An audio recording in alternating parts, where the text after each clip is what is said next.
Welcome back, everybody. Nowadays, children have more access to electronic and digital media than ever before. And as a parent, it can be difficult to know just how much screen time is too much. Now, according to the American Academy of Pediatrics, a child spends an average of 7 hours between watching TV, using computers, cell phones, and video games. Now, here to share some insight on the topic is Chrissy Khachane, an educational consultant and parenting coach. Chrissy, nice to have you here. Thank you. Welcome back. You are expecting. Last time you were here, I was about to burst, right? We were reversed. Congratulations. When do you do? New Year's Day. How fun. Now, I know you have 2 boys already. Yes. You haven't any more? There will be a third. A third boy. Well, congratulations. Thank you.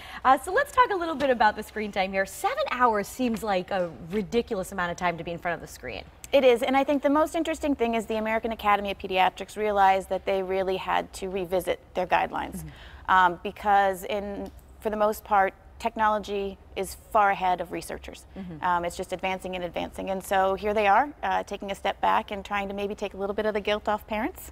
Sure. We get enough of that already. Right. So they've set us up with some new recommendations right now. The full guidelines will come out probably more the fall of 2016. Now, I hate to say it, Dante's only about almost 4 months old, and there are times I have the phone in front of him just to keep him quiet. There's apps, there's colorful things you could show him, and it keeps their attention. It's almost like an easy way out. It is, and I think that's where it also comes back to what the Academy is trying to do is look at setting more recommendations and guidelines that help you to know what to do versus making it strict don'ts. Right. Well, let's get into those guidelines right now. So parents should act as the role model. Absolutely. How you use technology, really the kids read off of what you do. And a perfect example in our own home, I know if I have to write a text to my husband or if I have to write a quick email, I try to be more transparent about it. I try to actually talk through, I'm writing Daddy a note.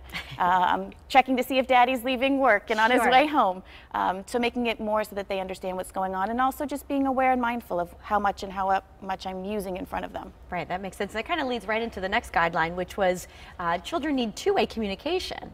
Face-to-face communication at that. Absolutely, and this was a big change because initially in 2011 the recommendation was under the age of 2, absolutely no screen time. And now what they're saying is it's more about the type of screen time and less about just eliminating it in general, but particularly for kids under 2 where language development is so critical. You want to be doing co-viewing and you want to be working on technology together rather than just taking a step back and sticking them in front of the TV.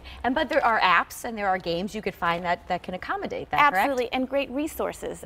Common Sense Media is one that's probably one of the more well-known resources. They provide information for parents on apps, on TVs, movies, ratings, and the nice thing is they start from kids under 2 and work all the way up to the teen years in providing information for parents. So knowing your resources too, you can't, there's so much out there. To know everything is really difficult. So the content is so important, right? Absolutely, and it's not necessarily even about the platform, but the content and what they're doing when they're interacting with the screen time that matters.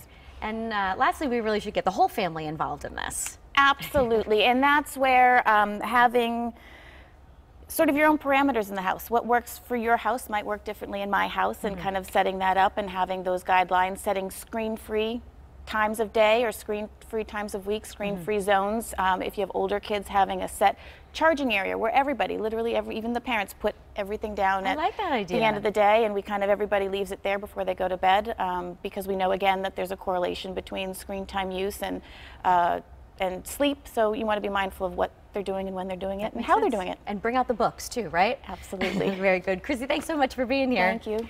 All right, Ryan, we're going to send things